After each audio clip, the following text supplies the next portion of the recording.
afternoon or good morning or good night whenever you're watching this. Here is the 6.11 assignment. The lesson is Reconstructing a Nation. So let's read through the introduction on Reconstruction and then we'll start reading from the textbook. With the passage of the Reconstruction Act, Southern states held constitutional conventions and created new state legislatures, which were dominated by a Republican coalition of blacks, carpetbaggers, and scalawags. In response to advances by African Americans, white supremacy groups attempted to terrorize them and their Republican allies into submission.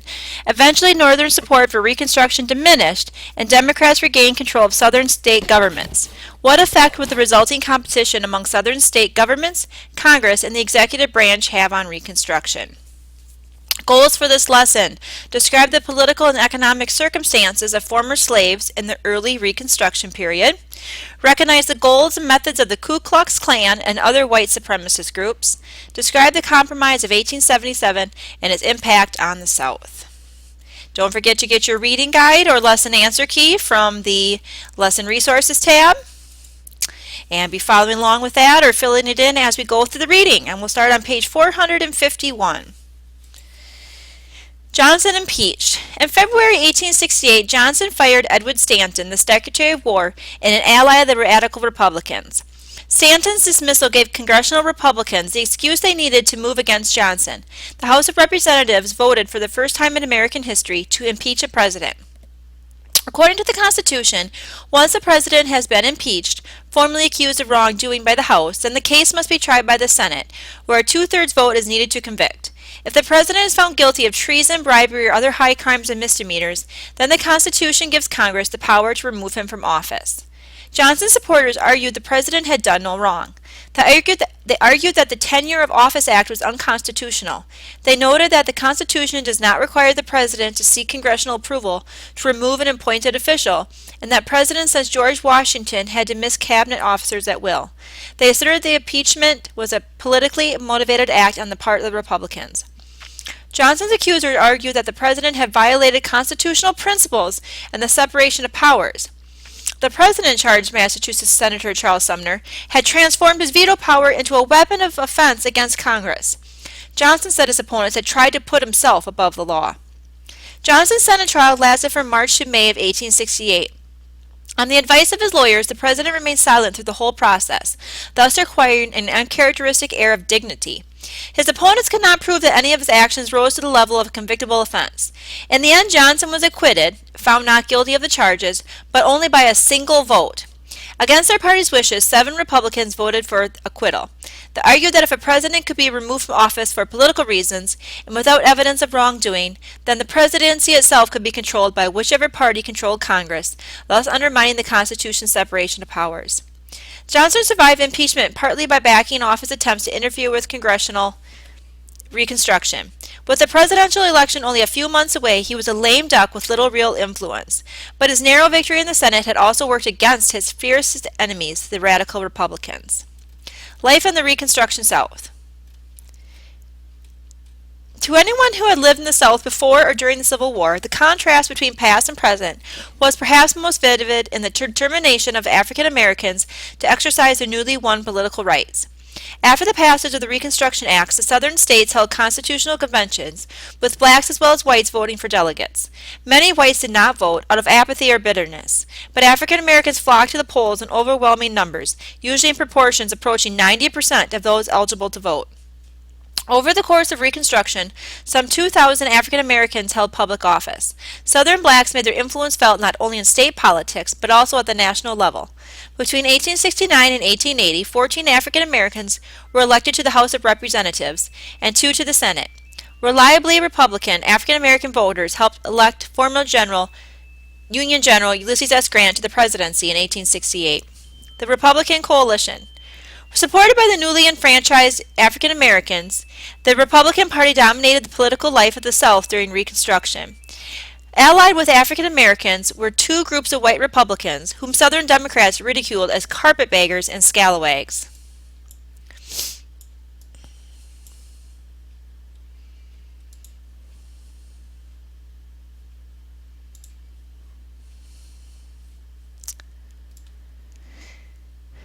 Carpetbaggers were Northerners, often Union Army veterans, who had moved to the South in search of new opportunities. Hostile Southerners groused that these men had packed their belongings in carpet bags, soft-sided suitcases, and left home to profit from the South's misery. Scalawags, another word for scoundrels, were Southern whites who supported the Republicans. Many were small farmers or businessmen who had never owned slaves and who were eager to make something of themselves in the post-war South. African Americans, carpetbaggers, and scalawags formed a Republican coalition that dominated the constitutional conventions as well as the new state legislatures. All of the new state constitutions guaranteed the civil and political rights of blacks. Many state legislatures also enacted new social programs, including building hospitals, asylums, and homes for orphans. Most notably, the new state constitutions established the first state-funded public schools in the South, an innovation especially favored by African Americans. The groups within the Southern Republican coalition did not always agree. For example, while white Republicans supported the establishment of public schools, few wanted their children to attend integrated schools. That means with both black and white students together. While African Americans supported the radical Republican proposal to grant freedmen land in compensation for 2 centuries of unpaid labor, most white Republicans opposed the idea. Many white Southerners opposed the efforts of the new state governments. They accused government officials of corruption. The new state governments paid for their social programs with heavy taxes on land, which fueled resentment among both small farmers and large landowners. Many whites were quick to blame black legislatures for the post-war economic troubles. The new state governments were largely propped up by the Union Army. The presence of armed troops managed to maintain some fragile order in the South. But a Southern newspaper predicted darkly, "These constitutions and governments will last just as long as the bayonets which ushered them into being, and no longer." Political violence. Some racist whites in the South formed groups to terrorize blacks and the Republican allies, the most widespread and well-known which was the Ku Klux Klan, founded in Tennessee in 1866.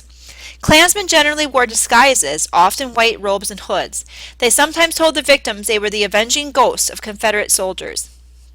Black political leaders paid a particularly heavy price for daring to challenge white supremacy. 7 African American delegates to the state constitutional conventions of 1867 through 68 were murdered. In Mississippi, the black president of a local Republican club had his throat cut in front of his wife. But the reign of terror extended far beyond political leaders. Freedmen were attacked for owning land or having achieved a modest level of prosperity. Sometimes blacks were beaten or whipped for neglecting to remove their hats in the presence of whites or refusing to yield the sidewalk to them. Because school fostered black social and economic advancement, they became a special focus of violence. In 1870, nearly every black school in the area of Tuskegee, Alabama was burned to the ground.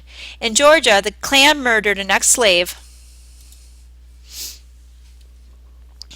for being too big a man because he knew how to read and write. White teachers in black schools were victimized as well. Southern Republican governors appealed to Washington for help. In 1871, Congress passed the Ku Klux Klan Act, which had declared a federal crime to deprive any citizen of his right to equal protection under the law. It also gave the president the authority to use military force to enforce the act. Democrats protested that the act unconstitutionally extended federal power into state matters. Across the South, federal marshals began arresting suspected Klansmen, and federal prosecutors put them on trial.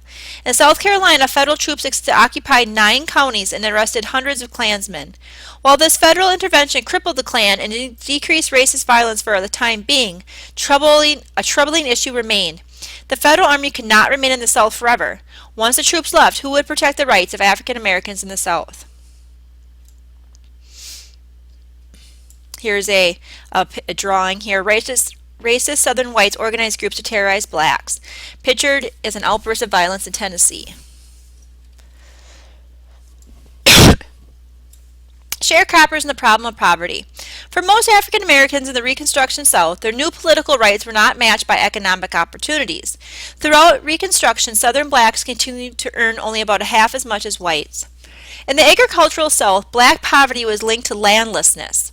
Most freedmen hoped that emancipation would enable them to farm their own land. Radical Republicans urged the government to seize great plantations and redistribute the land to freedmen. But these proposals never became law. Most white landowners were reluctant to sell land even to those few blacks who could afford it. Consequently, as late as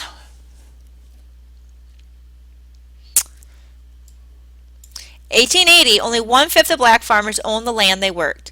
Out of necessity, most black farmers became sharecroppers. That is, they rented their plots from large landowners, and they paid the rent with a share of the crops they grew. Often the share was one half. The sharecropping system satisfied the desire of ex-slaves to work on their own without masters or overseers, and with family members pulling together to bring in the crop. But most sharecroppers realized no profit from their labors.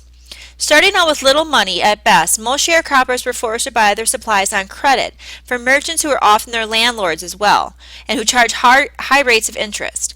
When cotton prices slumped in the 1870s, or when harvests were bad, most sharecroppers struggled to make a living. The problems were made worse by dishonest landlords and merchants who often cheated them out of their fair share. As many sharecroppers fell into debt, African American poverty in the South became deeper and more widespread. And here showing that they don't even have the, they didn't even have the resources to buy animals, so they're plowing the field basically by pulling the plows by themselves instead of using animals. Just a picture there to show some of the extreme poverty. And here this map shows is percentage of farm sharecropped. In the pink shows the most land sharecropped, and you can see it's quite a bit throughout the South there.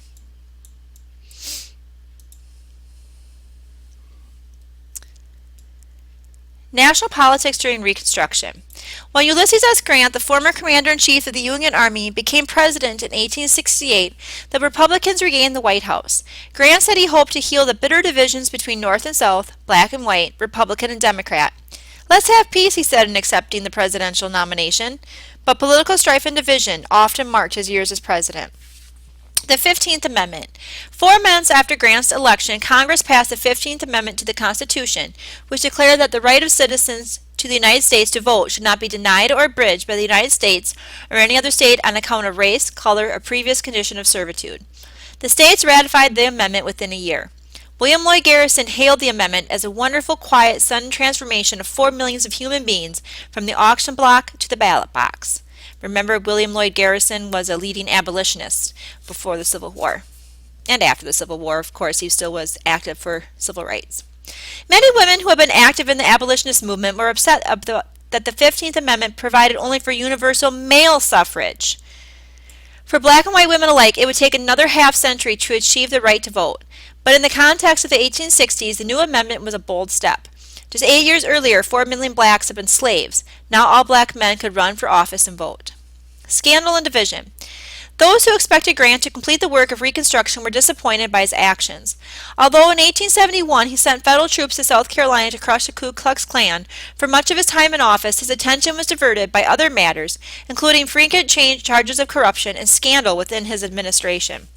Grant admitted he lacked political expertise. As he said, "To go to the presidency opens altogether a new field for me, in which there is to be a new strife for which I am not trained." Though personally honest, Grant was a poor judgment of people. He appointed many officials who proved to be incompetent, dishonest, or both. The reports of corruption split the Republican Party. A group broke off to form the Liberal Republican Party. This coalition was not only alarmed by the scandal overtaking Grant's administration, but also growing tired of Reconstruction and increasingly unsympathetic to the rights of black Southerners. In 1872, when Grant ran for re-election, the Liberal Republicans and Democratic parties both supported his opponent, Horace Greeley, a prominent newspaper editor from New York. Though Grant won re-election, the political climate was turning against Reconstruction. In 1873, the nation was gripped by an economic depression, with banks failing and unemployment reaching record levels. The depression distracted Northerners from the concerns of African Americans in the South. It also strengthened the Democratic Party, which cast itself as the voice of poor Northern workingmen as well as Southern whites opposed to Reconstruction. In Grant's second term as president, newspaper readers were shocked by one report after another of the administration's corruption. Several high officials, including the Secretary of War, resigned in disgrace for accepting bribes. The whiskey ring scandal involved the theft of millions of dollars of government revenue. In the Kettet-Moblier scandal, Republican members of Congress were granted low-priced shares of railroad stock in return for promising to approve funds for the company. Grant's own sister was implicated in the Black Friday scheme to use inside government information to corner the gold market. These scandals cast a dark cloud over the Republican Party and weakened support for Reconstruction. And I'm going to stop at this paragraph because the time is almost up for our 15 minutes, and we'll continue on the next video.